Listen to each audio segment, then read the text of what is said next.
welcome to Meet the Author with Diana Goetsch. I am Helen Hokinson. I am a reference librarian at Johnson County Library and one of the planners of our adult writing programs. We are here to talk with Diana Goetsch. She's a poet and essayist. We're going to talk about her acclaimed memoir, This Body I Wore, which is a 2023 ALA notable book and hailed as achingly beautiful by the New York Times Book Review. This Body I Wore chronicles the budding trans communities of the late 20th century and the light it sheds on today's struggle for trans equality. More generally, the book is a love letter to New York City and a meditation on subjects ranging from education — she was a New York City high school teacher — to Buddhism, to becoming an artist, to surviving child abuse.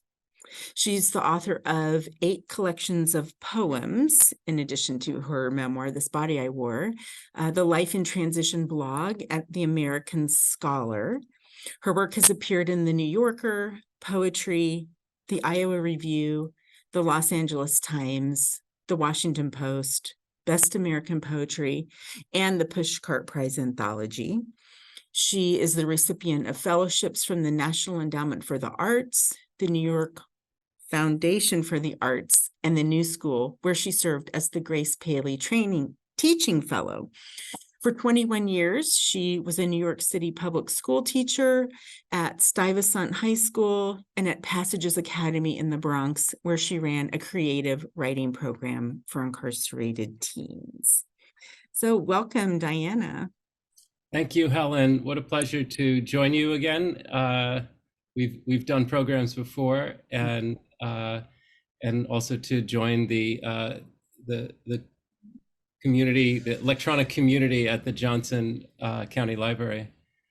Yeah, it's been a good time. We go way back.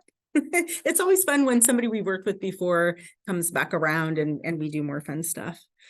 So yeah, so I think we're going to start with reading some passages from your memoir. And we had talked about starting with The Fabric Factory in 1987. Do you want to tell us a little lead up to that, or you just want to dive into the reading? Great. Yeah, I can dive in. But maybe I'll just say one thing. Even though the book has a lot of those facets that you just mentioned, what I thought we would do today is I'd show 3 moments of recent trans history, you could say. And the first, The Fabric Factory, which you're bringing up, happens in the 1980s. And I would generally just call this closet time. And I was born in New York. I came back to New York to do grad school, and then became a public school teacher as a pretty young person. I was 23 and teaching public school. Sometimes people mistook me for students. And I, at the same time, plunged right into this cross-dressing subculture in New York City. And it's chronicled in the book, gradually in these steps, but Fabric Factory is when I'm right in the middle of it. And I thought I would just read from, again, this chapter. And then after this, there's going to be another point of recent trans history, and then finally a third. So it's 3 different passages. And then, since Helen and I know each other, we could turn this into a conversation at any point and just talk to each other about this, and what this might inform of, trans culture today. Okay, so without further ado, and I'm going to be reading off my screen. So if it looks like weird and freaky to watch a person reading off their screen, I invite people in listener land to maybe just recline and, close your eyes and just listen to a story. The Fabric Factory, 1987. So there's a few pages of this chapter. The Fabric Factory bar on West 41st Street has a dressing room in the basement for men who arrive in trousers and polo shirts carrying duffel bags, and appear an hour later at the top of the stairs in gowns or skirt suits teetering in high heels like newborn colts. Though most arrive already dressed as women. They come from as far as Pennsylvania and Massachusetts.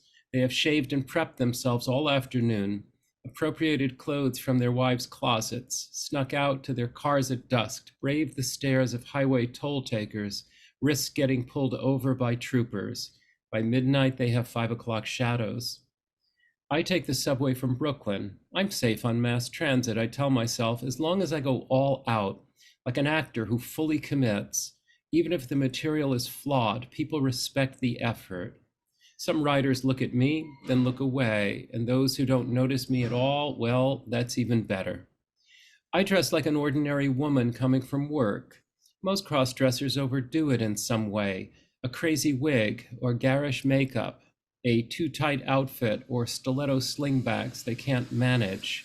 Not that I don't respect whatever turns them on. I just happen to get turned on by blending. I'd like, with my first step inside the fabric factory, to be seen as a woman who entered the wrong bar. There's a contingent of Filipino pre-ops who hang out near the front window. They wear little slinky dresses and speak to each other in rapid fire Tagalog while tossing their hair and checking themselves in compact mirrors. There's a small lineup of chasers who lean against the opposite wall, deciding, sometimes for hours, which girl they will approach.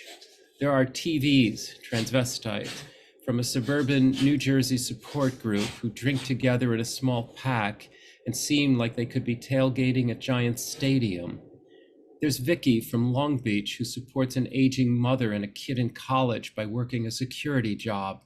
She wears see-through tops and miniskirts over bare legs and speaks in a saccharine falsetto.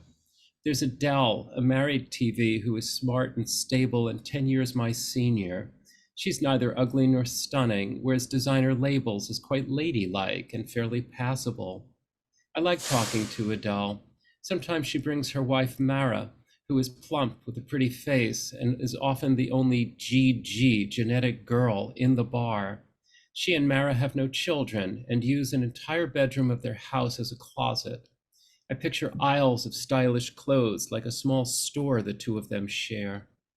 Stephanie from Long Island wears fake dagger-like nails, a long black wig, heavy makeup, and super short skirts, but cancels these efforts by walking and talking like a building contractor in stilettos, which she is.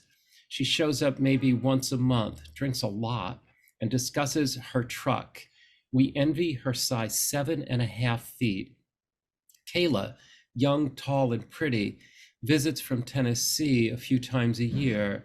She is on a mission to compete in drag beauty pageants and is on hormones to grow breasts to help the cause. After she wins one, she swears she'll stop the hormones. She's unbuttoned her blouse just low enough to display smooth chest flesh and the budding of some cleavage, a sight that fills me with shock and envy.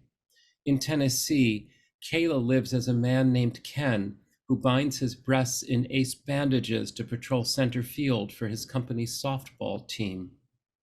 Stan, a Vietnam vet, wears Mary Jane flats, a black page boy wig, a shapeless cotton frock, and has no girl name. The first time I saw him, he was handcuffed to a young black woman who hardly spoke. I couldn't quite figure out their dynamic. There are drag queens who drop by after their midnight shows at Hell's Kitchen bars, gay boys as tall as NBA forwards who wear hip pads and butt pads and have racks you could fold laundry on. They talk exclusively to one another as if they are royalty. If we're lucky, we may get a visit from International Crisis, who is royalty. Salvador Dali's one-time transsexual muse, often seen on page 6 of the New York Post and rumored to be dating some Hollywood actor, Crisis trails her entourage of taciturn queers, her red cheeks puffed around a small chiseled nose, her cleavage carved deep for mail-order progesterone that will overtake her liver in 2 years' time. We come to the fabric factory like animals to water, whether we drink or not, whether we mingle or dance or sit alone in a corner just enjoying the feeling of being in our clothes. We are nourished every time we hear the pronoun she and realize it's us, where there's a shock and shiver of life. We tell one another how we got through our week, the hiding, the purging, the fear, the thrill. Someone's wife was in tears again, threatening to leave. Someone was spotted by a cop while getting dressed behind bushes in a vacant lot, though the cop mercifully left her alone. We share our confusion. How can we love sports and car engines and also love this? How can we love women and also this? I consider myself a lesbian, says a huge crossdresser in a yellow prom dress. We talk about how we handle our families, those who have families, and church, those who attend. We trade advice on how to create cleavage, cover beard shadow, fill bras, tuck our genitals, what to tell our coworkers who ask about our long nails. I play guitar, our long hair. I'm in a band, our shaved legs. I'm a cyclist or a swimmer, our tweezed eyebrows. I don't know what you're talking about. We report on places we can go, and then I'll just skip, and I mention a bunch of these places. Well, maybe I'll mention a bunch of these places.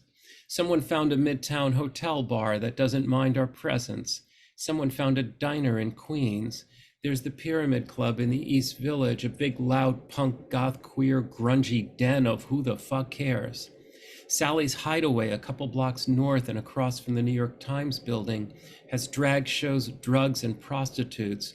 Or you could stick by the bar and just smoke and drink. Club Edelweiss is too hardcore for most of us, though there are always some stunning transsexuals there. Tranny Chasers, that's actually the name of the place, below ground on 7th Avenue South, is more tame.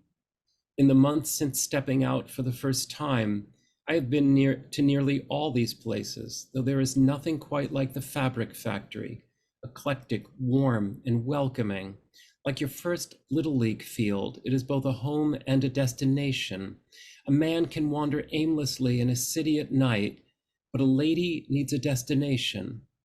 During the week, garment district executives come here to drink their lunches, but every Saturday night, the Fabric Factory is ours, and the disco ball in the middle of the ceiling shines its ever-receding facets on the faces of people we are 20 years away from having any respectable words for. And, that last sentence points to, one of the aspects of this book, which is, the language aspect.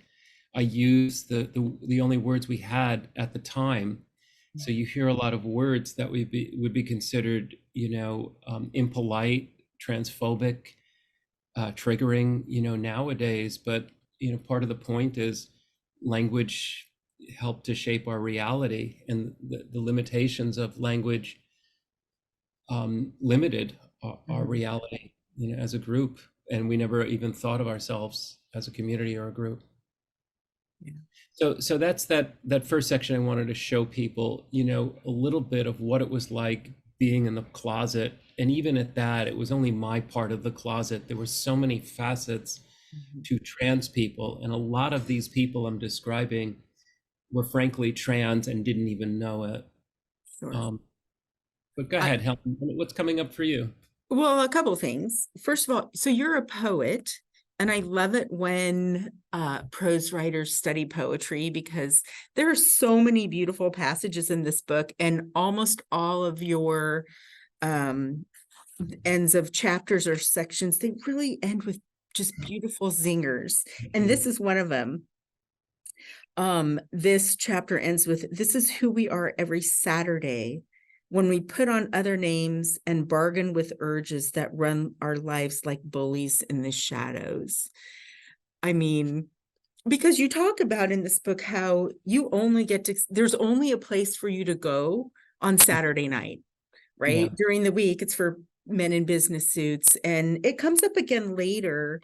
And I think it'll be in the passage that you're going to read later, so we can talk about later. But what really struck me about the Fabric Factory chapter is what came before, because you start the book wondering if you would be better off dead. And so the first 37 pages, there's so much fear. Like, you use the word fear 3 times in 3 pages, among other places. It's all about fear and, do I deserve to be here? And the Fabric Factory is where we see a lot of complicated emotional words, but the fear isn't coming to the surface like it was. And so I'm just wondering, in those sliding door moments, if you hadn't ever discovered the Fabric Factory and all of these places where you could be seen on a Saturday night, like, what would your life have been like without these anchors? Yeah, I mean, it's a great question. I didn't notice that, by the way, about the predominance of the word fear up until a certain point. Mm-hmm. Um, I get letters about the Fabric Factory from people who were there and couldn't even believe it existed. Mm-hmm. Like that's how, like they were there, but until they read about it, in this body I wore, they just didn't believe it. That's how fearful they were of this part of themselves. They just sort of compartmentalized it. And these read like ransom letters. I'm talking about emails I get today, Yeah. in this courier font, and they only sign it with their initials, and they're in Seattle or St. Louis or someplace. And they clearly haven't come out. Mm-hmm. They're just in the shadows. Yeah. uh, and I think there is an uncountable, um, frankly, identity holocaust of just the thousands, millions of folks in all ages who Yeah. lived these incredibly truncated lives Mm-hmm. and were not able to come out, died by suicide, died young, never married. Nobody would have even suspected them being trans because again, we didn't have the words, Yeah. trans, and people just sort of hung on, and they were just kind of seen as these empty people. Nobody knows anything. I had an uncle like this. I've always wondered about him. Never married, had one date in his entire life. And what do? You just kind of live Yeah. in some way, some partial way. I don't know if he was trans or not. I've trans people talk about literary figures. We're certain we're trans, but we will never know. A lot of them kill themselves. Mm. Yeah. Um, but you could see what we recognized in their books and their writing, Yeah. and they were always this puzzle, to other people. They were kind of living inside this shell, Mm-hmm. and this was my death gift to myself. I'm not the one who invented that word. I heard another person use that word. Hmm. It took that kind of fear, I guess, to take this step and kind of nourish this part of myself. And even at the time, even in the nourishment, there was an enormous amount of shame and hiding. And, as you say, these were the only places for us, Mm-hmm. at that time. And it was worse before me. I'm not the first person.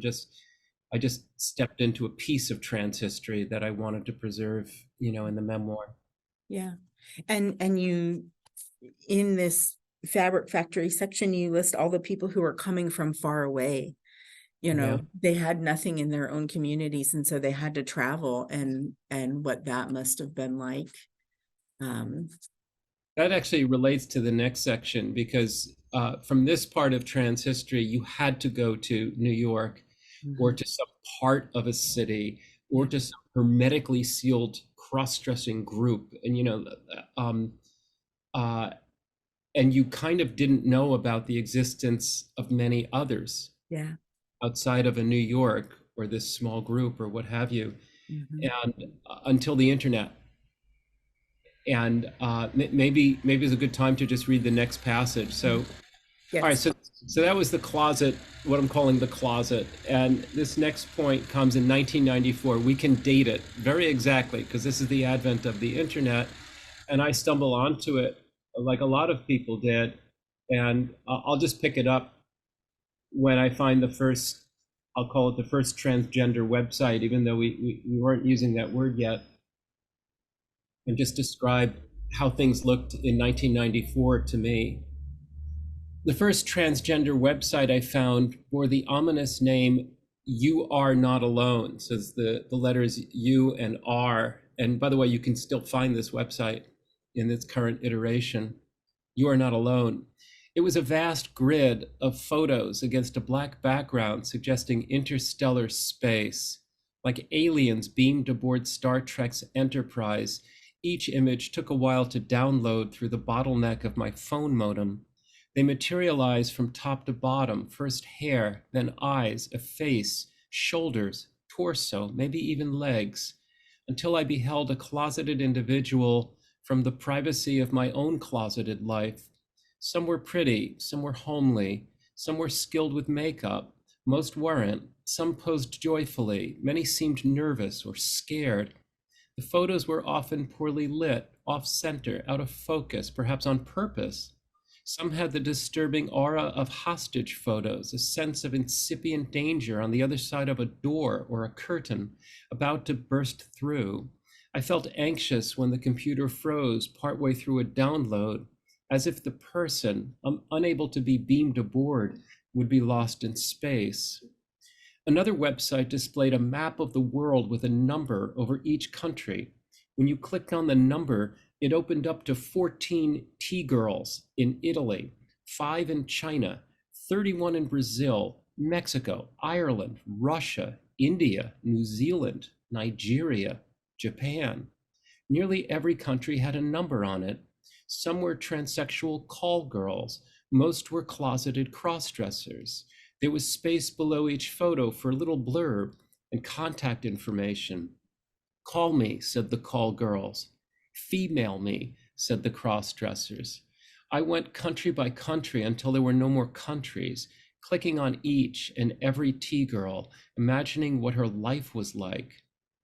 Personal pages began springing up, many in the West Hollywood or gay section of geocities.com, where people going through life as men published anonymous diaries, what we'd later call blogs, about their adventures as women.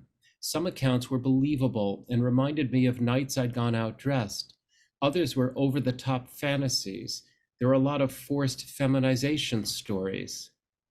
I'd already seen the analog version of this in transgender magazines, but compared to the internet, my stack of magazines seemed like a counterfeit world. Many of the pictures in them were recycled, the same photo shoots, differently laid out, and captions popped up in different magazines.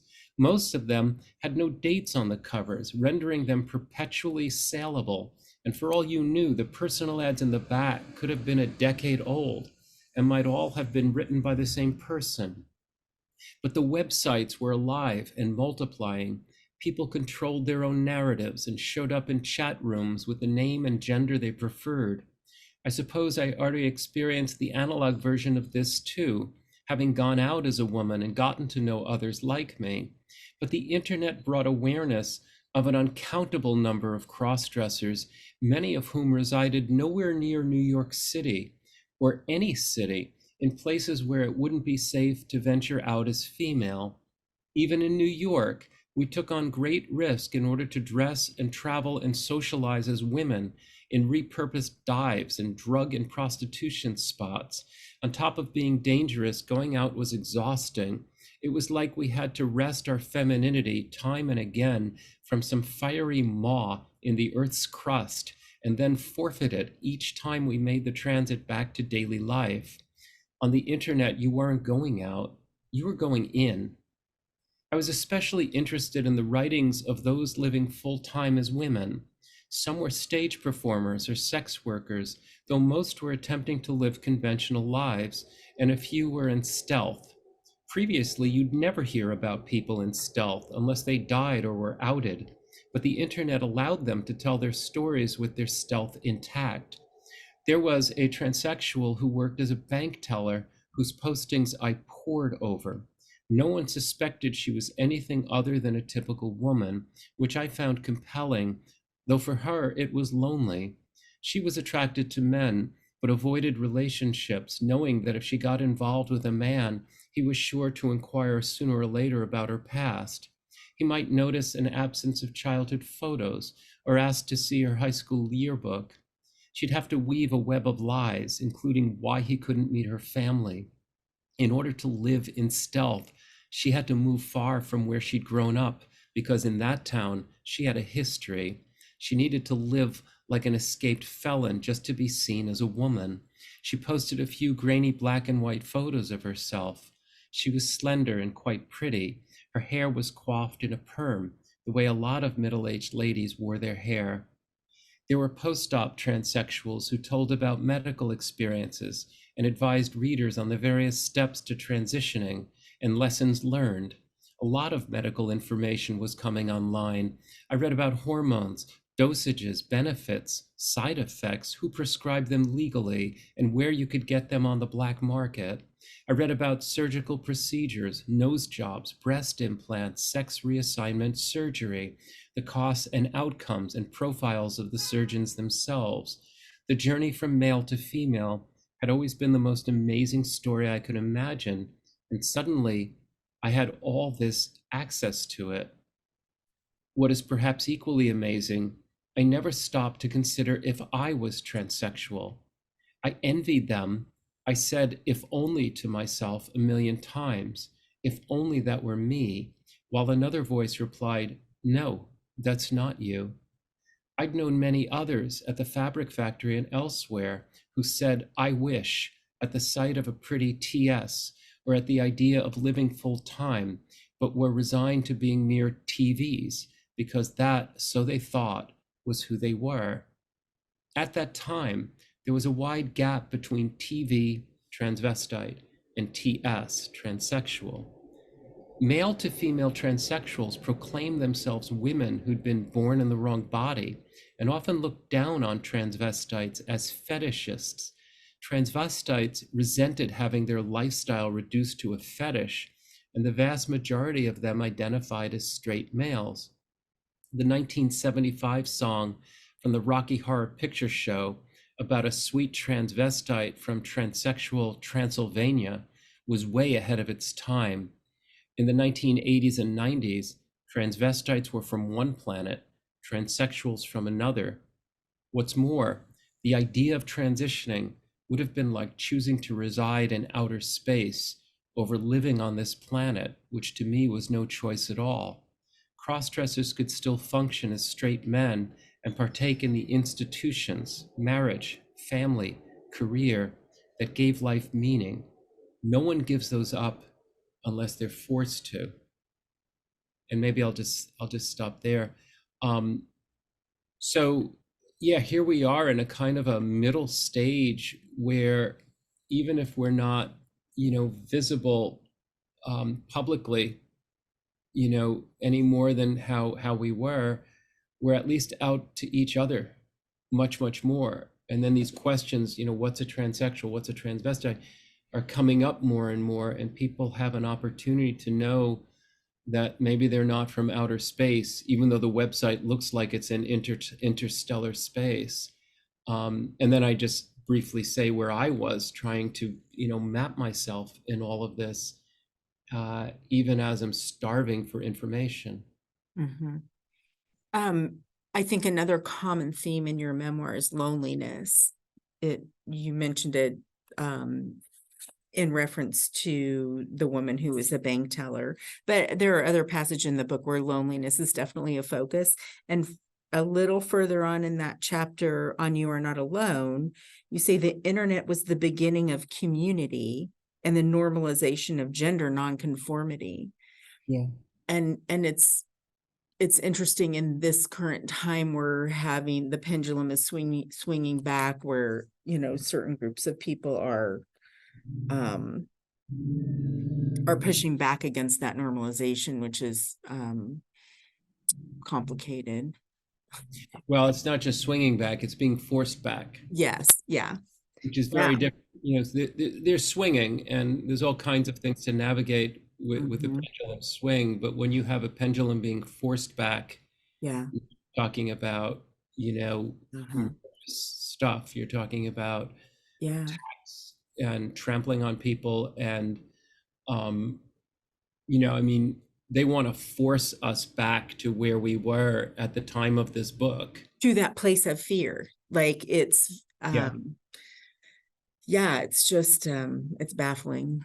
But we had fear because the culture couldn't hold us. And also just it's just hard to be different. And there's something, you're right, there's something about gender identity and nonconformity Yeah. that's intensely isolated. These are some of the most isolated people on the planet that I knew about. But, again, that was because a culture couldn't hold us. Yeah. Uh, what's happening now is the culture can, and some people are fighting that and trying to literally change culture, and that relates to what you do as a librarian. The book banning that's going on right now is very much in line with what the Nazis did. It's not just one or two people who are upset about, prurient details for their children. We always had that. That's very American. In fact, for one or two people to protest a book in a town, not a problem. Librarians are trained for that. Yeah. I don't think librarians were trained for this. These Right. are crusades. These are campaigns. And, in 1933, the purpose of the book burnings, in Germany, and there were 34 of them on one night, in it was May 10th, 1933. The purpose was to synchronize culture Yeah. with the Nazi regime. Yeah. And that's what they're trying to do. The culture can hold us. The culture wants to hold us. Yeah. And legislatures in red states, especially with supermajorities, trying to force culture to be something else and synchronize it with, who will vote for basically a fascist, a MAGA Republican. Yeah. Yeah. It's interesting. Synchronize culture with white supremacy. That's kind of the push now. It's much more arch and dark than just what I experienced, in the 80s and 90s. It was just a culture that couldn't hold us. We trying to figure out, and then I watched reality change. Well, and it's organized. It's an organized attack. Whereas there's a scene on page 83 that is just heartbreaking where some boys snag your wig while you're sitting on a train and throw it out onto the platform, which is just, and then what you say about it, there are moments when you look back at them that make you wonder how you lived through them. The answer is you didn't, right? And so those were individual actors who were cowards and really they didn't physically abuse you, but this is almost worse because it's they're touching that part of you that is so personal and already so vulnerable.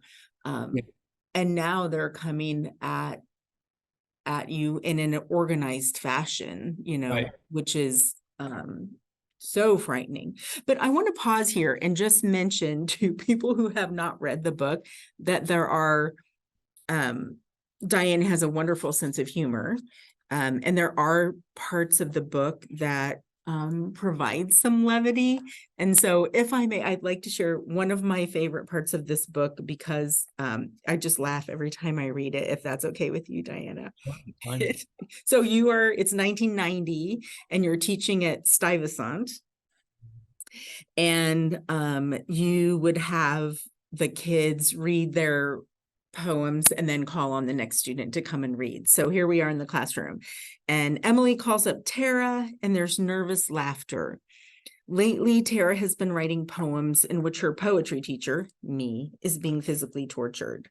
There's no motive given and she is always polite to me outside the poems.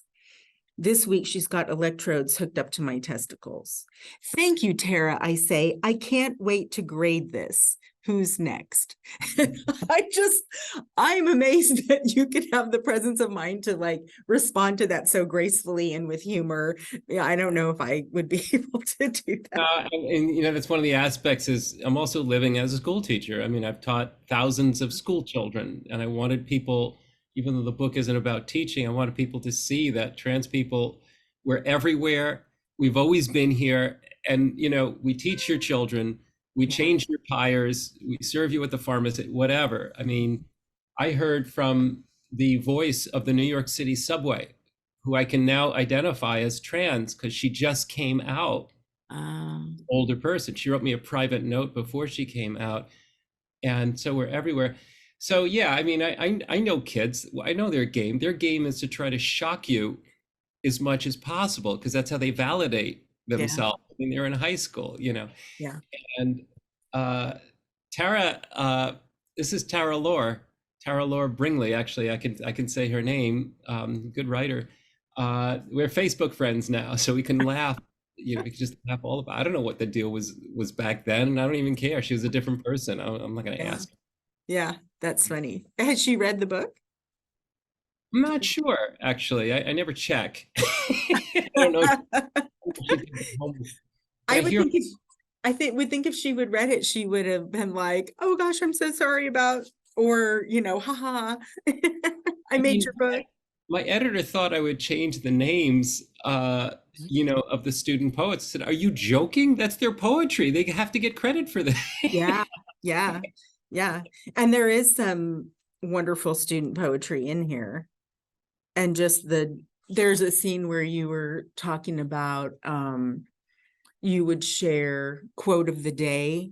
And after that, you had made the kids listen to the Beach Boys, Yeah, all these tough rapper kids, and you made them listen to the Beach Boys. And then one kid wrote a poem after Brian Wilson's Wouldn't It Be Nice? Like wouldn't it be that's nice? a really lovely way that came about. But Well, anyway. I mean, they're all tender, Mhm. uh, especially when they're in such trouble. Incarcerated children, which is Yeah. where I taught at the end of my career.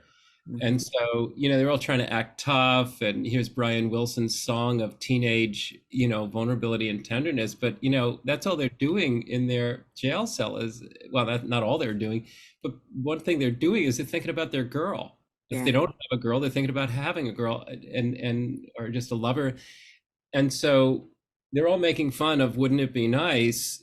They're Mhm. trying to. And then the head gang member, Yeah. the kid, I won't say his name because juvenile records are sealed. He was a 5-star general in one of the gangs. And I Mhm. think he was a blood. I know he was a blood. And he said, "Run that back." And Mhm. once he said it, we all listened again. Mhm. And then they wrote to it. Yeah. So yeah, I was glad to include, at least a couple scenes of the teaching life because Yeah. and that was the weird part about this identity is I seem to be this functioning person Yeah. capable of, being a poet and publishing my work and have it be meaningful. I just cordoned off this identity from it, but still it had its life. And Yeah. a life as a teacher, and there was so much around me that should be meaningful, that should be fulfilling, except you just every moment of the day you're not who you are. Yeah. And it was very surreal, Yeah. um, especially in retrospect. And who else among us is not showing their true selves? Yeah, it's one of my axioms these days is that everyone's in transition. Mm. And the only difference in my deal, for trans people in general, is that ours is quite obvious and dangerous. But I think any transition into who we really are is dangerous in one way or another. Mhm. Um, you put yourself at risk to be yourself.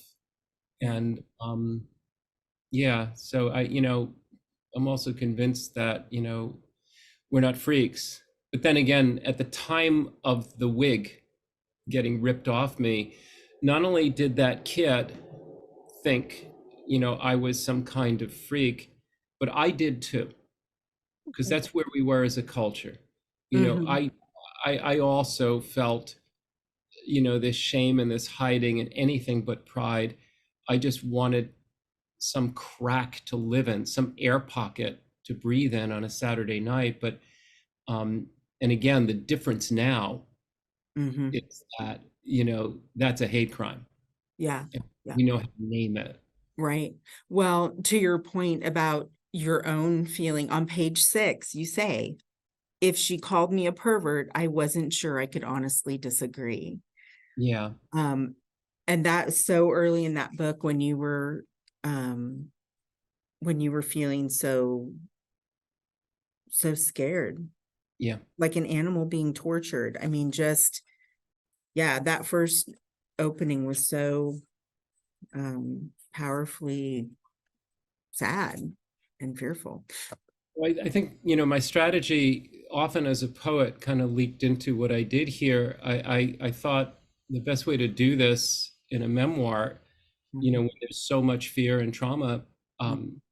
is to alternate, you know, lightheartedness, humor even, Yeah. you know, 'cause life does do that. Life is good. It has to be, Hmm. um, you know, with some of these other parts. And I took my cue from Frank McCourt's Angela's Ashes. You know, I knew Frank. He's in the book at a few points. We taught in the same school. And, you know, he told me that he couldn't, he told everyone that he couldn't really finally write this. He tried a couple times earlier in his life, and he was finally able to write Angela's Ashes when he found a way into some humor, Yeah. not to make the book light, but just to be able to make it through the book. Yeah. Hmm. And Frank was, you know, one of the funniest people you could imagine. I mean, he's a fantastic wit, Yeah. and to get it in there in a way that didn't hijack the seriousness as well. Yeah. And yeah, that I think we have that in common is we wanted that, you know, as a way to just make life palatable and also make a book palatable, Yeah. so that it's not just me, you know, unloading trauma onto a Right. reader. Nobody needs that. Right. Yeah. I think the third passage I wanted to share, I'm segueing, has a good mix actually of the funny with the difficult. It's all in the same scene. So this is what I've called the tipping point, and it was the tipping point. It was 2013. We're further along. I'm further along, and so is it okay, Helen, if I just go into this last scene? So here Absolutely. we are. Okay, so the chapter is called "In the Cabin of the Crazy One," and I do a flashback in the middle of this Buddhist meditation retreat to kind of set the game of where I am in 2013. I had been attending a trans feminine spectrum support group at the LGBT Center. This is here in New York City. On the first Wednesday of each month, 40 or so people crammed into a small room to commit this act of support. We tried arranging our chairs in a circle, but there were too many of us. The circle spread to the walls and spiraled inward. We went around introducing ourselves and our pronouns, which varied from she, her, to he, him, to either, to I don't know, to I don't care. It would be another couple years before they, them would come onto the scene. There were trans women living full times. Trans had recently graduated from a prefix to a word. Others presenting as men, coming from work in suits and ties, and wayfaring souls reluctant to self-define. A tall, fey person named Zingara, who wore a headscarf and hoop earrings, identified her gender as just Zingara. A startlingly thin person, also in a headscarf, went by two initials, was a web coder, and practiced a spirituality that involved hula hooping. I told them my name was Tina and that I identified as a cross-dresser. I gave no pronouns, partly because everyone already referred to me as she, partly because I was old school. If you have to ask the pronouns of someone in a dress named Tina, you deserve to be smacked with a handbag. A lot of the old guard, whose safety had depended on visual cues, found it crass to have to spell out pronouns. Val, the elder stateswoman of the group, said, pronoun madam. There were military vets, musicians, a junior high teacher, a pharmacist, a Metro North conductor, a bike messenger, an art school student. Many were unemployed. Not all could afford the $5 requested donation.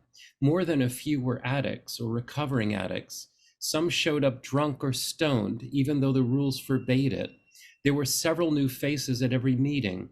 Teenagers afraid, physically trembling, of being kicked out of their homes, millennials who'd recently migrated from a red state, or graduated college seeking refuge in New York City. The facilitators were two hyper-femme Latinas who called themselves women of trans experience and who liked to tell war stories about their days as street prostitutes. They seemed to think the solution to everyone's problems involved hormones, surgery, or a style makeover. There was a lot of passing privilege, people whose feminine looks gave them status and the right to pontificate. The older participants dominated and insisted on dispensing unsolicited advice, even though rule number 2 was no giving advice. Someone was worried about what starting on hormones would do to her sex life, and a jaded elder said, "Trust me, honey, you'll be dead below the waist." A newly transitioning person told us how everything went fine when she'd flown home to Louisiana for Thanksgiving, until her mother quietly suggested she not come back for Christmas. The facilitators tried to cheer her up, while others piled on with advice. Val liked to lecture us kids about how lucky we had it. Toward the end of each session, she'd regale us with a story about the old days, such as when she was thrown into the paddy wagon and charged with criminal impersonation. Her great sadness was the disappearance of the TV bars. "There's no place for us to go anymore," she lamented, not realizing those bars were gone because we could now go everywhere. Though I admit, I shared some of her nostalgia for those enclaves. The discussions were free-for-alls. There were so many people, so little time. The important thing for me was the space itself, which was brimming with energy and the sense of change. It was 2013. Trans fashion models were beginning to come out. Laura Jane Grace was fronting the punk band Against Me. Laverne Cox would soon appear on the cover of Time. Amanda Simpson, a trans woman, was working in the Commerce Department for the Obama administration. Ordinary trans people, quietly, one by one, were beginning to come out at their jobs and at colleges. Yet the people in that room, including the facilitators, were in bad shape. There was a lot of PTSD, depression, addiction, eating disorders, suicidality. Many had far more pressing issues than gender. Then again, having your gender identity in a constant state of upheaval magnifies every issue. How come we only meet once a month was a question repeated monthly. The unqualified facilitators, which was all the LGBT Center would provide, never answered. When people who wished to remain anonymous objected to a sign-in sheet, an administrator came in and scolded us. The institutional transphobia was appalling.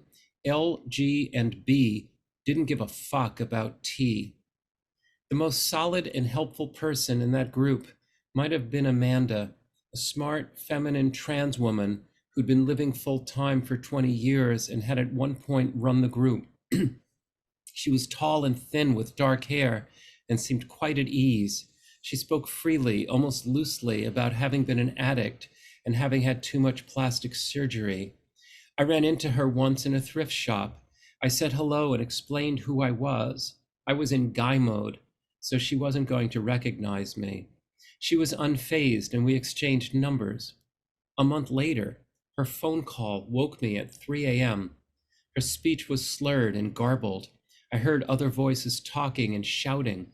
It sounded like she was on the street. "Amanda?" I said. "Oh, sorry, wrong number," she blurted and hung up. I never saw her again. I asked about her each month at the meeting. Someone said they heard she was in the hospital, but didn't know which one. Amanda was the first of many I would see drop out of circulation, as if they'd fallen off a shelf. One moment, a trans woman is before you, solid, alive, laughing. Then you hear she was spotted, sleeping in Port Authority, or you get a call from a psych ward, or worse. So there we were at the tipping point, which was very palpable, in these meetings, which were burgeoning with people. But we also were still in trouble. A lot of us were. And I just wanted to register, this third moment.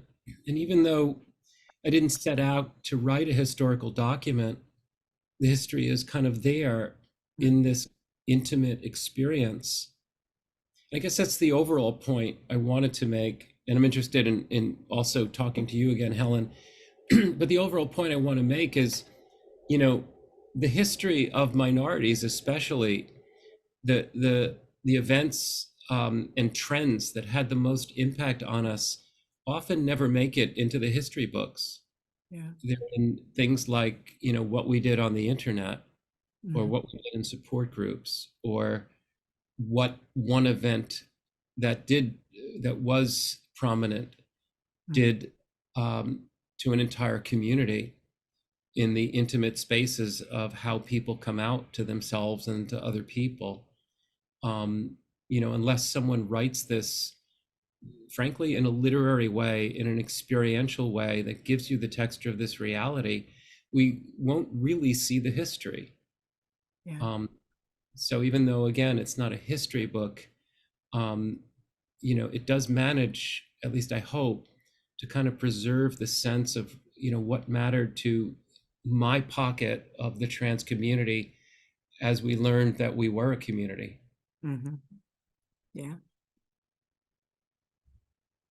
Again, the zinger at the end of a section. I mean, you set it up so beautifully and then end it with just what I consider a gut puncher. One moment, a trans woman is before you, solid, alive, laughing, and then you hear she was spotted sleeping in Port Authority, or you get a call from a psych ward, or worse. Yeah. I mean, that just it's not just the history, but like putting the humanity um into the people who you don't know are out there and might be struggling. And when I met you in 2019, um we were driving, right? I was driving you from place to place, and I was saying, well, you're the first trans woman I've ever met that I've known was a trans woman. And I had just um I had just made a friend with someone who had a trans child and was using they them pronouns, and so that was the first time I'd had to engage in that language. And so this chapter struck me um in, I don't know, if playfulness of the pronouns of people in the trans community finding their way with how they wanted to be identified. And early in your introduction, you include a note about language Yeah. and how people are finding oh gosh, we misgendered and dead named ourselves left and right, in part because words like misgender and dead name had yet to come into use. By the same tokens, words matter, pronouns matter, misgendering matters. And for those of you who are aided by trigger notices, this is to respectfully advise you. So I just wrote a little note to myself that said, what would you say to people like me, cisgender, middle class, white, middle-aged, about the use of pronouns and the I, language around? yeah, I think one of the misunderstandings about misgendering, you know, and why it has an impact on a trans person, Mhm. the impact is bodily. I just want that known. It's a visceral Mhm. impact.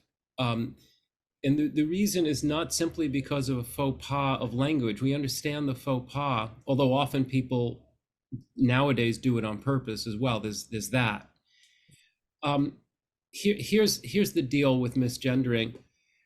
Misgendering lights the spark of the fuse of every bad thing that can possibly happen to a trans person. Mhm. So there's a Confucius saying that all evil begins with not calling things by their right names. I would even venture to say Nazi Germany. It Mhm. begins with language, Yeah, you know, and it could turn into propaganda, right. you know, and then here we go. Yeah. Uh, you know, so a misgendering can lead to, you know, maybe just a small moment and an apology, without explanation. That's the best way to do it. And then we move on. Mhm. But it could also lead to, not having a job Right. or housing Mhm. or violence, Mhm. and the trans panic defense that was legal. It's been made illegal in many states where usually a male gets attracted to a trans woman and then finds out she's a trans woman and kills her. Right. I mean, this is going on all the time, especially trans women of color. They're in very vulnerable spaces. Mhm. Um, and it was legal to have a trans panic defense. Well, it was a crime of panic and what have you. Mm. I mean, that is just so bigoted. I mean, it's a hate crime. Um, but now what the Republican MAGA folks are trying to do is give the country trans panic, but Mhm. all of these things start with a misgendering. Yeah. You And know, dehumanization, othering. We see it with immigration and all that. With the you dehumanize them, they're something else, yeah. and then it's So very easy to. I think what happens with pronouns is a lot of folks who are in the dominant culture who just want to do the right thing, they think they've solved the problem with a name tag. That if you ask the pronouns, but I'm showing you a time when if you ask someone's pronouns, you're outing them Ah, trans. yeah. And and even though I get it, people want an easy solution. It's not that simple. Mhm. But there's context cues. I mean, we don't misgender, masculine seeming women and feminine seeming men because we wait a second. Or we might ask a friend. We don't go to their face and say, "Who are you? What are you?" Well, that's what this very rigid, what are your pronouns? Very naive. Oh, And what I wanted to show in that scene was many generations of trans people, yeah. including the person who got arrested for impersonating a woman. I mean, she would tell these stories that seemed like they were another planet, even to me. Like she came out as gay to her parents, and her dad said, "Well, son, we're glad you're happy. We want you to be happy. We don't want you to be sad. We want you to be gay." Like what? Um, and then you had people who, thought that, oh, well, what are your pronouns? What are your pronouns? And in the fabric factory on my way to going there, if someone asked me my pronouns, I'm in danger. I'm where I shouldn't be. Oh, yeah. So it's not so simple. And yet, if we keep normalizing, people Mhm. get it. Mhm. People, when we relax, we become much more perceptive, Mhm.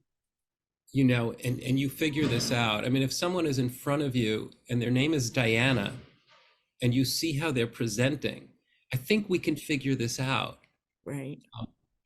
But I'm not sure the whole trans community agrees on this because, younger folks and also folks I also wanted to show in that scene, we were on another tipping point of non-binary Mhm. identities. And that explosion of visibility and those pronouns, um, and they're invested in asking pronouns because nobody's going to correctly gender a non-binary person on first sight. Right. That's not going to happen. Right. So, how do you manage this? So, these are good questions, but I think people, they know more trans people than they think. Mhm. They're smarter than they think.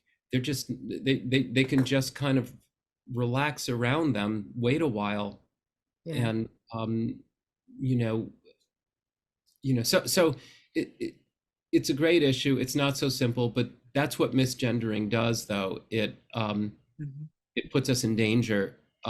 Even if you made a mistake that was well-meaning, well-intentioned, who else is there listening? Well, You know, yeah, I was just gonna say, I have the safety of, I can ask you and I'm safe, but I don't have to pay attention to who's around me and what's happening. Yeah, it's a. there are some people that I'm very safe to talk one-on-one because there are no pronouns when you talk one-on-one. but I need a policy of not being with them when there's a third person, because then they will misgender me. Right. Right. And really tricky, because Mhm. if I correct them, I'm pleading for my humanity. Well, that's beneath my dignity. I'm not going to do that. I'm not going to say, please treat me as human. That's horrible. I don't need to be taken out of my day that way. It's Mhm. far better if the third person in the conversation corrects them. But if they don't, I just tend to leave. Yeah. It happened the other day. It's just it's really tricky.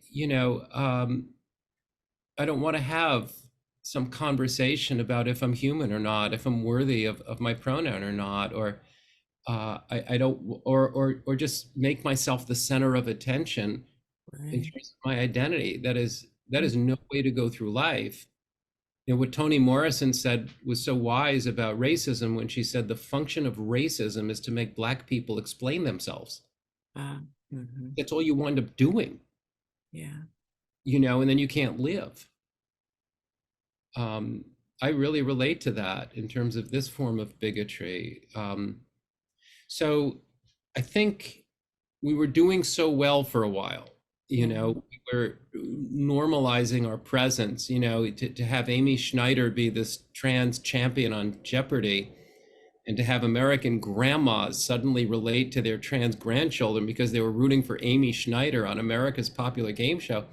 And she was the most normal, polite, dignified, brilliant person Yeah. doing something so ordinary and popular. And that's what scared the far right, is Yeah. that holy crap, we're gonna lose this war just like we lost on gay marriage, because everyone's seeing these people as human. Yeah. Yeah. Yeah. Yeah. Which brings me to the last question. I led a book discussion on this body I wore, I don't know, a month or two ago. And it was mostly attended by folks who have trans kids. Mm, And they were all very interested. One of the questions was, what would you like to read by this author next? And they all said, we want a sequel. Um, and I think the real question the question behind the question was, are you okay? Are you going to be okay? I think they wanted to know that because of their own personal connection to a trans person. yeah. I mean, we're not okay. Yeah. We're not okay. We see what's going on. Um, and part of what's going on is that they know they can do it. They know they can just trample on trans people in Florida, in Idaho, in Kentucky, in Indiana, in Utah, in Texas, all of these places. Tennessee is just really running roughshod over trans people, and they're getting our medical records. Despite HIPAA, they're just getting our medical records and hounding us. Um, they know they can do this because we have so few allies Right. who are willing to be vocal. Yeah. Um, and they're basing their get out the vote campaign, now that they lost, well, now that they won, the Dobbs decision, Mm-hmm. people aren't as animated about, single issue voters about abortion, Mm-hmm. and, right to life, so to speak, anti-choice. So how are you going to replace that? Well, they're trying to replace it with trans panic. Yeah. And, we are 0.75% of the population. Can you get enough people panicked about 0.75% of a minority? Well, guess who was 0.75% of the population at the time of Hitler's rise? It was Jews in Germany. It Yeah. was that small. And Hitler knew that they couldn't defend themselves. They couldn't elect a single person in a town, who was Jewish. And no one was going to defend them because there Right. was such a small minority. Yeah. So, we're not okay. Am I okay personally? I'm kind of in protection mode, and Mm-hmm. I'm kind of worried, not as worried about me being okay. Mm-hmm. Um, in my personal life, I'm relatively safe compared to children in these states, certainly. Mhm. Um, so, I mean, if in a way, this is part of my Red State Library tour that I'm on. Yeah. Uh, I contacted Helen, for those in TV land. I contacted Helen, and the programming wasn't available when I was coming through Kansas. She said, "Well, why don't you just do a program here, online?" So I'm about to head to Florida as part of my Red State Library tour. Um, but I think, when you look at trans memoirs in particular, there was always two things people wanted to know from a trans memoir. One is, are you human? Like memoirs are making the case, we're human. And the other thing they're saying is we're doing okay. Well, if you have to say you're human and make a case for it, you've already lost that case. Right. And are we doing okay? No. Yeah, we're having to write memoirs telling you that we're human. So, What would really be okay, though, is the single most okay thing for us is having a childhood in your gender. mm, Not to have a childhood in, I mean, can you picture it, Helen, not having grown up as a girl, mhm, as identifying as that, as being socialized in one gender or another? What is your identity? And not to have a childhood in your gender is like trying to build on a swamp. yeah. That's what makes our life so precarious. Mhm, Kids know who they are, and we can tell, if there's a persistence about their identity, if there's an persistent, insistent, and consistent. yeah. It's very knowable, and they're trying to take that away, and that's what makes us safest as all of all, is to have a childhood and a socializing in our gender. That's what would lower the suicide rates. Yeah. Talk just briefly, we just have a couple minutes about your Red State Library tour. Mhm. For the people who don't know, what is that? Okay, so I win this nifty award from the ALA. I am included, one of three memoirs on their 2023 notable books list. That's wonderful. It's a very nice thing to have said about you, that you're notable. But I also said, well, how can we put this to good use? Mhm, Because libraries are getting slammed. The mhm, ALA is the American Library Association. Libraries are getting slammed. Trans people are getting slammed. And I just had a paperback come out. So the memoir is now in paperback. What confluence of these three things, could be helpful? So far, I've been to. Sorry, my building is on fire, so we have a siren going on. So far, I've been to Arkansas, Missouri, Kansas, North Carolina, Virginia, and Iowa on this tour. And I'll soon be going to Florida, as I mentioned. And I just offer myself free of charge to any library that would like me to come for an event. I do a book talk. This book is in a category that is being banned. Um, it's a white supremacist agenda, so they're going after minority writers, writers of color, LGBTQ writers, women who are advocating for any kind of agency with regard to sexual health or preventing trafficking. They're called sexually explicit books. They're not. Um, so, so I'm going to do a book talk, and I'm also going to libraries to talk about libraries, to nice. talk about the history of libraries, to talk about what I'm seeing.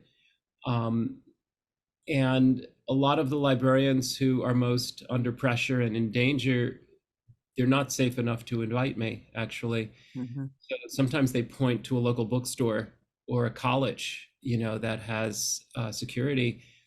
That counts as the library tour, as far as I'm concerned. mhm, yeah, So, yeah, in Florida, I'm going to South Florida, and they're featuring, there's a program in Broward County called Book Sanctuary.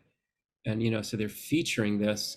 They can stand up to DeSantis. Other libraries won't touch this with a 10-foot pole, unfortunately. yeah. Well, thank you for that work and be safe. Thank you. And I think we will wrap up, and I want to invite everyone to join Diana for Nothing But the Page, a writing workshop on September 30th from 9 to 11 on Zoom. All levels, everyone's welcome. You can find that link at jocolibrary.org/events, and we hope to see you there. And Diana, thank you so much for being here with us. It was a lovely conversation, and we will see you on the 30th. Thank you so much, Helen, for reading my book, for your great questions, and for having a book club. So it was a pleasure to reunite with you once again. Yes, thank you.